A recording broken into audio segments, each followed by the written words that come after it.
The Karnataka cabinet decided to introduce an ordinance to challenge the Supreme Court's directive for the government to pay rupees 3011 crore in transferable development rights to the erstwhile royal family of Mysore.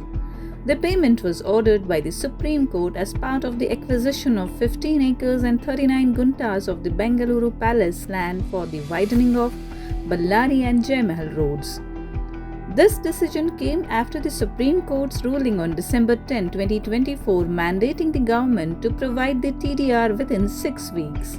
The ordinance, titled the Bangalore Palace Utilization and Regulation of Land Ordinance 2025, states that the Supreme Court's judgment is not consistent with the total compensation as determined by the Bangalore Palace Act. If approved by the governor, the ordinance will temporarily halt the land acquisition process. Under the ordinance, the government will now be required to pay only Rs 2.3 lakh per acre as opposed to the TDR mandate of approximately Rs 200 crore per acre. This move strengthens the Bangalore Palace Acquisition and Transfer Act 1996, which stipulated a compensation of Rs 11 crore for the entire 472.16 acres of the Bangalore Palace land. Speaking after the cabinet meeting, H.K. Patil, Law and Parliamentary Affairs Minister, explained that paying Rs 3011 crore for just 15 acres would jeopardize the state's development and financial stability. He emphasized that the state's funds come from all sections of society and cannot be allocated to a single family or group.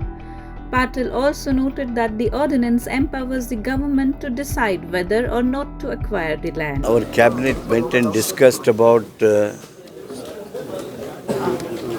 ordinance, the necessity of ordinance, and we have passed in the cabinet the ordinance which is now going to govern. The ordinance is intended to stop anything that is going to be totally not in consonance with any type of leveled business. In fact, the property of Maharaja was taken by Act in 1996, Acquisition and Transfer Act in 1996. And it was also questioned, the validity of the Act was questioned in the High Court, and the High Court upheld the very purpose and also the capacity, the validity of the law, and now that it is valid law. But it was also again raised in the Supreme Court. Some litigations were filed, but since 1997 there is no stay order against that Transfer and Acquisition Act. And it was made clear that time that the whole property is worth 11 crores, and I understand that the payment was also made 20. Payment is not made. Payment is not made. But however, I will also clarify that again.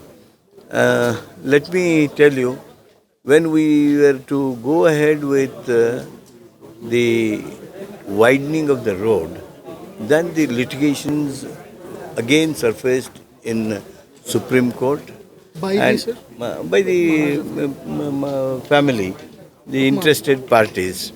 And at that point of time, the some suggestion of the Supreme Court was made, which was totally not acceptable to the government.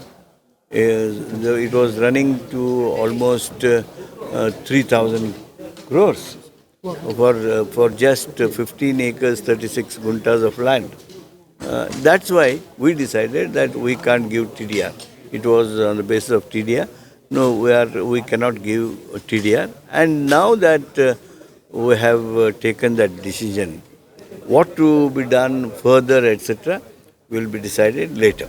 Ramlinga Reddy, Minister of Madurai from the Revenue Department, stated that the value of the land had increased from Rs 11 crore to 3,500 crore, but reiterated that this was public money and the decision has to be taken by the cabinet.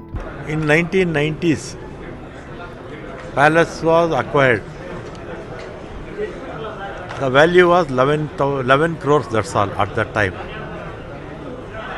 Now, it is acquired by government.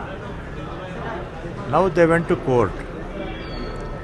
Maharaja family, they went to court. Finally judgment has not come.